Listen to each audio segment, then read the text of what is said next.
At this point, the game was basically over. We had one inhibitor turret left. The enemy had Lord pushing our base.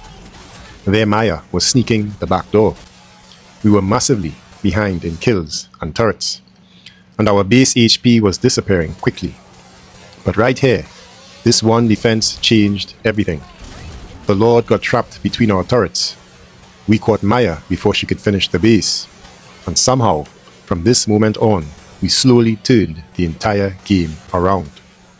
This ended up becoming one of the craziest comeback wins I've ever had playing with Kaja. The enemy reaches the battlefield. So if you play Kaja, especially in difficult games, watch this one all the way through, because this wasn't some easy stomp. We were massively behind, getting pressured across the map, and one bad fight would have ended the game instantly. But instead of forcing desperate fights, we slowed the game down, waited for mistakes, and started picking off their damage dealers one by one with Kaja's pull. This match became a blueprint for how patience, positioning, and smart ambushes can completely turn around a losing game. And if you enjoy tactical Kaja and Zask gameplay instead of brainless charging, make sure to subscribe, because these are the kind of matches this channel is built around. So we fast forward to about the 5-minute mark, and you could already see we're down 2-8 in this game. But look, let's compare mage stats. Our mage has 1 kill and 5 deaths already, and it's just 5 minutes in the game. Their mage has 3 kills, 0 deaths, and 3 assists. So for all of you who don't think a mage is important, this is why my top 2 rules are roamer and mage. A strong mage can really tilt the game early on because they're in the mid lane and they have access to the 2 outer lanes for ganking. And our mage was simply feeding and gave the enemy a much stronger start. Now here's another tactic I always do, usually when I'm playing the mid lane with Zask. I always ban 3 heroes. Number 1 is Saber, number 2 is Natalia, and number 3 can either be Gushon or Fanny. And you can see why here. Natalia has invisibility, so she can sneak up on you.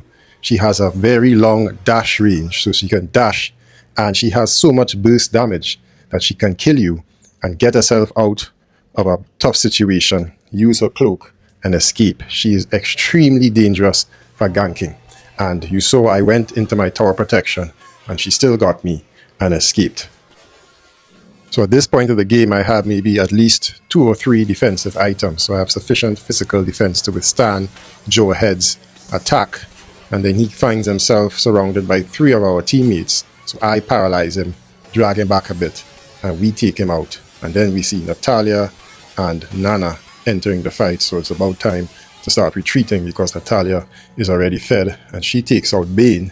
And I attack her along with Leslie to get one of their damage dealers out and prevent them from feeding too much. So this was an important battle because we shut down Natalia, as you see here, and we also got Nana as well as Jawhead, 3 of their strongest heroes, and this started to shift the momentum back in our favor. So I'm showing you this clip to show you how much patience and timing is important, especially when you're losing a game and playing with Kaja. Paquito rushes in. I actually intended to grab him, but Natalia followed up, so when I pressed my ultimate, she got caught, and I dragged her in because I knew I was close to my turret. So when you're losing and you're on the defensive, you stay close to your turrets and you look for opportunities to grab an overconfident enemy hero, drag them in, take them out, and that changes the entire dynamic of their lineup and the team fights. Now I'm freezing this moment on the minimap so I can show you how far behind we were. There are 9 turrets in total in the game plus your base turret, 3 for each lane. We had only 1 turret left in the outer lanes and 2 in the mid lane. They had all their turrets except 1. So we were losing badly, not only on the scoreboard, but in terms of the most important factor for winning games, the turrets. And the Lord was already attacking our top lane turrets. So we were about to be down to 3 turrets. This is how dire this game had gotten. So Leslie and I decided to stray from our team, even though we were on the back foot and the enemy team was overfed, because we wanted to at least try and get some turrets.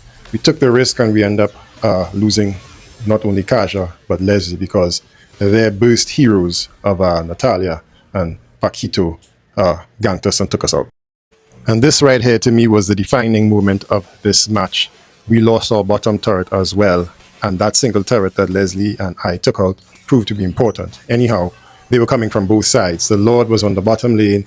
Miya snuck up on the top lane with her rapid fire triple arrows and took our base below 50%.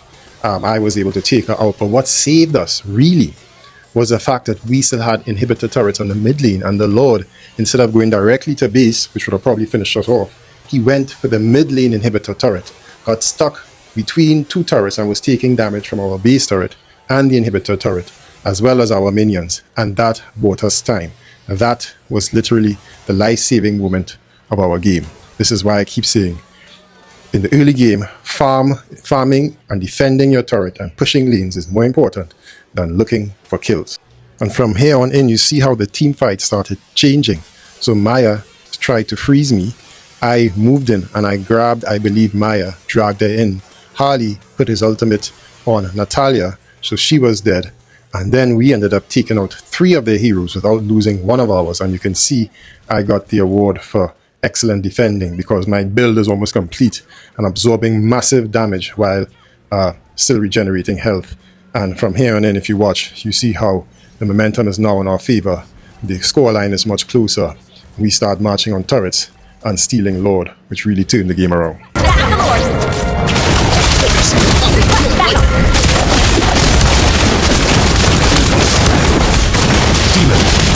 And I'm showing you this to show you how dangerous and powerful the enemy lineup was, because Miya is under attack from Leslie, so I think I can grab her, pull her in, and between Leslie's lethal shot as well as my attacks, I could kill her. But clearly Miya had massive lifesteal because she was shredding my armor and regenerating her health, and then you see Natalia comes up with a burst damage to finish me off. So make no mistake, this team was still very, very powerful.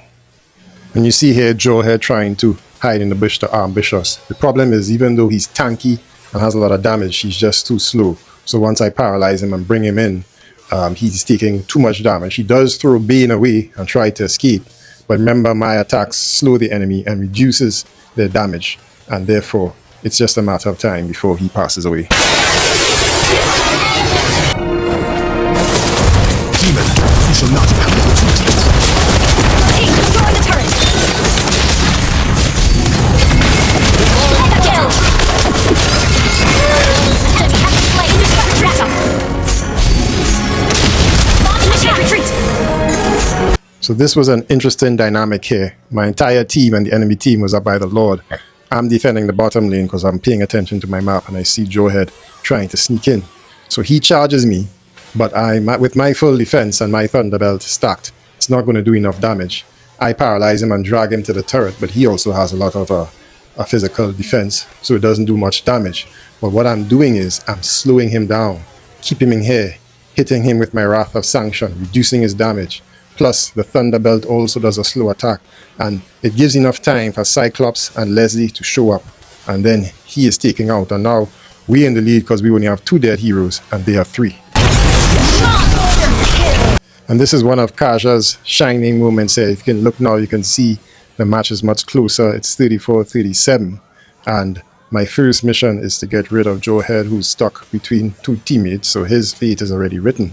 But if you see Natalia coming up behind me. She takes out 1 hero and she does attack on me. I have about 50% of my HP left, so I grab her and I pull her in to where Cyclops is, and she is then taken out, and I have enough regeneration from the Chastis Pauldron to survive Miya's finishing attempt, and I get, of course, a double kill.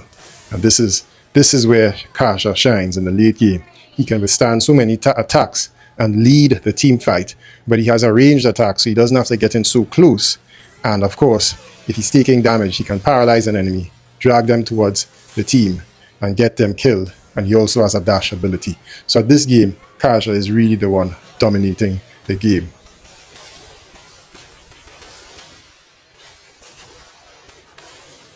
And getting the Lord here was of utmost importance, because you can look on the minimap.